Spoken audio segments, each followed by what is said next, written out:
Hello किसान भाइयों, नमस्कार। मैं अपने चैनल पर आप सभी का स्वागत करता हूं। आज हो चुकी है 9/12/2025, वार है मंगलवार, और दिखा रहा हूं मैं आपको प्याज मंडी की स्थिति।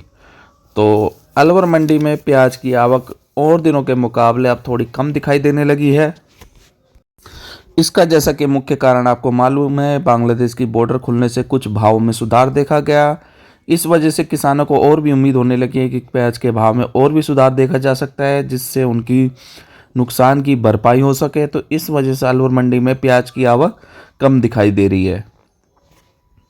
आप देख सकते हैं चारों तरफ हड़ कुछ अब खाली खाली दिखाई देने लगे हैं, जो वहाँ पड़ भरे हुए दिखाई दे रहे थे। अभी तो दोस्तों पिछेती फसल का जोर चलता रहेगा, तो आवक में बढ़ने की संभावना दिखाई देगी। पर इन दिनों अभी कुछ भाव की आस की वजह से कुछ आवक कम दिखाई देने लगी है। हालांकि कुछ जगह मिला जुला असर भी देखा गया, तो आप स्थिति देख सकते हैं कुछ फड़ों पर ठीक ठाक प्याज अलवर मंडी में पहुंच भी चुका है। तो कुछ फड़ों की स्थिति मैं आपको दिखा सकता हूं, ठीक ठाक प्याज पहुंच चुका है।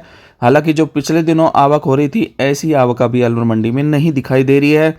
जैसा कि पहले आवक लगभग 80,000 कट्टों करीब दिखाई दे रही थी, अब आवक घटकर लगभग 50,000 कट्टों करीब रह गई है। कल हमारी मंडी 8/12 को प्याज के भाव में सुधार देखा गया, यानी जो प्याज 200 या 300 रुपये मन बिक रही थी, वो 400 रुपये मन तक बिकी। और जैसे एवरेज भाव लगभग 400 रुपये मन से लेकर और 750 रुपये मन के बीच में रहा। सुपर क्वालिटी प्याज है तो लगभग उनके भाव में तेज़ी नहीं देखी गई, वो उनका भाव लगभग 800 रुपये मन से लेके और 1,000 रुपये मन के बीच में रहा। यानी जो मीडियम क्वालिटी का प्याज था, उसके भाव में कल और भी तेज़ी देखी गई, और किसानों को उम्मीद बनी है, इस वजह से कुछ आवक में भी कमी देखी जा रही है।